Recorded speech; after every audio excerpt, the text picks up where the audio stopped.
भाई इटली के रोम से एक ट्रेन मिलान जाने के लिए निकलती है। ट्रेन में सवार थे कुल 106 लोग। इस ट्रेन के रास्ते में पड़ती है एक टनल जो कि उस समय दुनिया की सबसे बड़ी टनल थी। ट्रेन स्टेशन से आगे बढ़ती है अपनी मंजिल की तरफ और सुरंग में घुस जाती है। अब ट्रेन सुरंग में घुसती तो जरूर है लेकिन दूसरी तरफ से निकल नहीं पाती।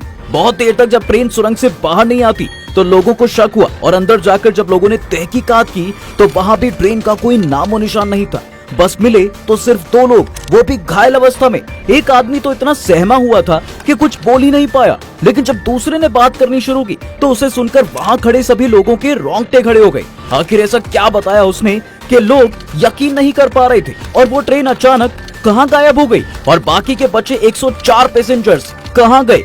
जानने के लिए वीडियो को स्किप बिल्कुल भी ना करें। कहानी की शुरुआत करते हैं जुलाई 1911 से, जब इटली की एक फेमस रेलवे कंपनी सैनिटी एक लग्जरियस ट्रेन सर्विस शुरू करती है और इसका पहला रन 14 जुलाई 1911 को किया जाना था। 106 लोगों को इसके ट्रायल रन का लुत्फ उठाने का मौका दिया गया, जिसमें 6 स्टाफ मेंबर्स थे जिन्हें 100 यात्रियों के खाने पीने से लेकर उन्हें ट्रेन की हर सर्विस प्रोवाइड कराने का जिम्मा सौंपा गया था। अब तय समय के हिसाब से यार ये ट्रेन इटली के रोम शहर से निकलती है। लोग ट्रेन में गुनगुनाते और खाते पीते जा रहे थे, ठीक वैसे ही जैसे वो किसी पिकनिक पर जा रहे हो। ट्रेन की खिड़कियों से झांकती हुई आंखें बिना किसी फिक्र के इन खूबसूरत नजारों का लुत्फ उठा रही थी। अब तक सब कुछ वैसे ही चल रहा था जैसे डिसाइड हुआ था। यात्री सफर को खूब एंजॉय कर रहे थे। ट्रेन को रोम से मिलान तक 482 किलोमीटर का ये सफर करीब 3.25 घंटे में तय करना था, लेकिन इस बीच कुछ ऐसा हुआ कि ये सफर आज 112 साल बाद भी पूरा नहीं हुआ। ना ही ये दूरी कम हुई और ना ही समय। दरअसल ये नई नवेली ट्रेन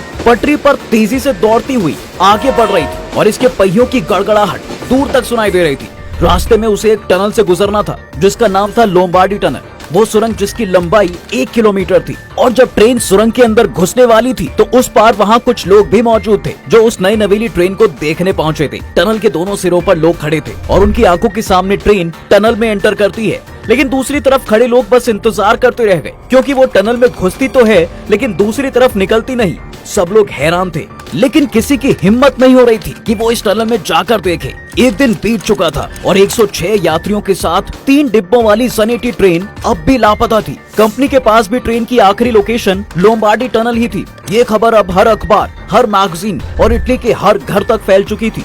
यहाँ तक कि सरकार तक भी हर कोई कंपनी और इटली सरकार पर उंगली उठा रहा था, क्योंकि यहाँ सवाल यार ट्रेन का नहीं था बल्कि उसमें बैठे 106 लोगों का था जो लापता थे और वो कहाँ गए इस बात का किसी के पास कोई जवाब नहीं था। पूरे इटली में अफरा तफरी का माहौल था और सभी के मन में सिर्फ एक ही सवाल था कि इस 1 किलोमीटर लंबी सुरंग में ट्रेन के साथ ऐसा क्या हुआ कि वो बाहर ही नहीं निकल पाई। क्या टनल में कोई ऐसा गड्ढा था जिसमें ट्रेन गिर गई होगी, या कोई ऐसी जगह जहाँ ट्रेन रास्ता भटक गई होगी, या फिर भरी पूरी ट्रेन को टनल ही निकल गई। इन सब सवालों का जवाब ढूंढने के लिए टनल के अंदर जाना जरूरी था, लेकिन इतनी हिम्मत करता कौन। आखिर में कंपनी अपने कुछ एक्सपर्ट्स को टनल के अंदर भेजती है।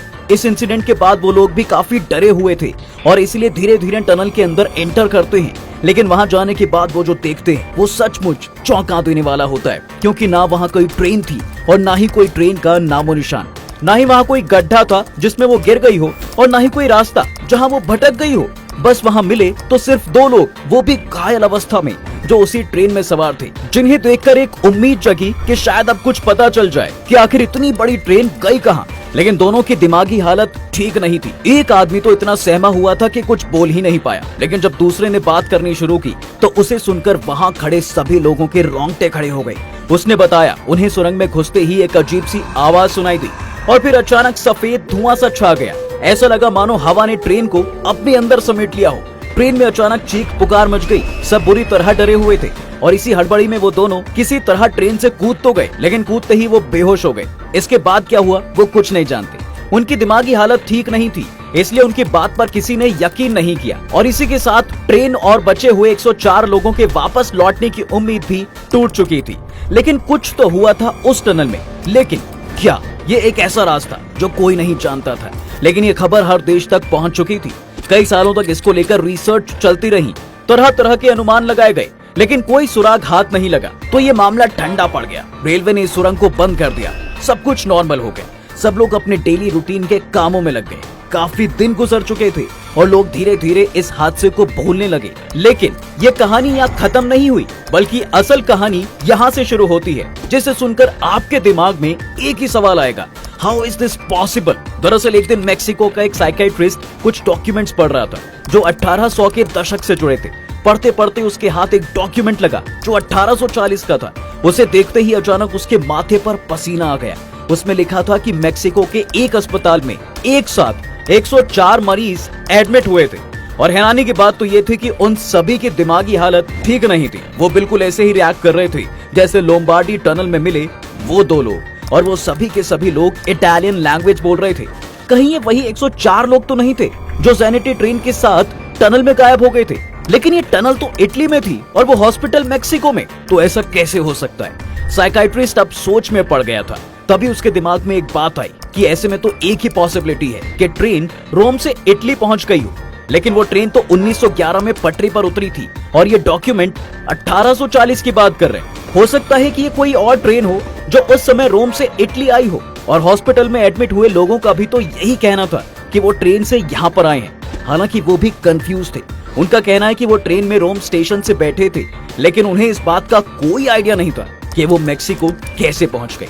लेकिन यहाँ सबसे ज्यादा हैरान करने वाली बात ये थी कि उस समय कोई भी ऐसा रूट नहीं बना था जो रोम से सीधे मेक्सिको तक जाए। तो वो ट्रेन से मेक्सिको कैसे आ सकते हैं? वहीं वो ऐसी कोई डिटेल नहीं दे पा रहे थे जिससे उनकी बात पर यकीन किया जा सके कि ट्रेन से ही मेक्सिको वो लोग यहाँ पर आए हैं। वहीं हैरान करने वाली एक बात ये भी है कि इन लोगों के मेक्सिको आने का कोई रिकॉर्ड भी मौजूद नहीं था। ऐसे में उन लोगों को पागल मान लिया गया और किसी ने उनकी बात पर यकीन नहीं किया।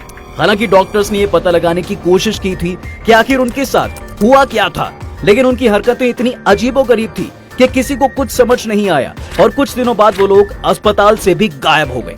इन डॉक्यूमेंट्स के बारे में इटली सरकार से भी जिक्र किया गया, लेकिन जब कुछ साबित नहीं हो पाया तो ये मामला फिर से ठंडे बस्ते में चला गया। यानी उन डॉक्यूमेंट से कोई सॉल्यूशन नहीं निकला। इसके बाद अलग अलग जगहों अलग अलग समय पर ज़ेनेटी को देखे जाने की बात सामने आने लगी। यहाँ तक कि इटली, रूस, जर्मनी और रोमानिया के कई हिस्सों में भी इस ट्रेन को देखे जाने का दावा किया गया।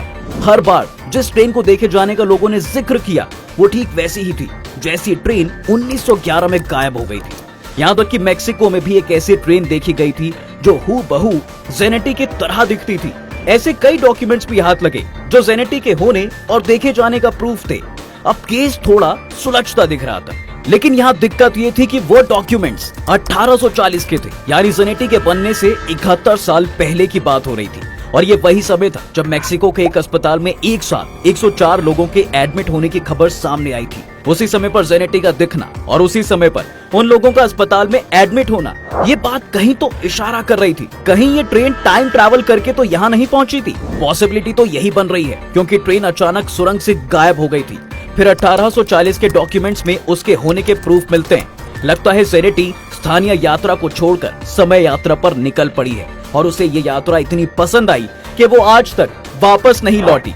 लेकिन क्या टाइम ट्रैवल सच में पॉसिबल है? अगर नहीं तो क्या उन लोगों को धोखा हुआ था जिन्होंने 71 साल पहले इस ट्रेन को देखा था जब ये बनी भी नहीं थी? इन्हीं सब सवालों के बीच ज़ेनेटी 104 लोगों के साथ मिस्ट्री बन गई है। दोस्तों, आपको क्या लगता है, क्या टाइम ट्रैवल पॉसिबल है? आखिर इसके साथ क्या हुआ होगा? क्या सच में ये ट्रेन टाइम ट्रैवल का शिकार हो गई? कमेंट जरूर करें। ऐसे मिस्टीरियस वीडियोस के लिए वीडियो को लाइक और शेयर करें और चैनल को सब्सक्राइब जरूर कर दें।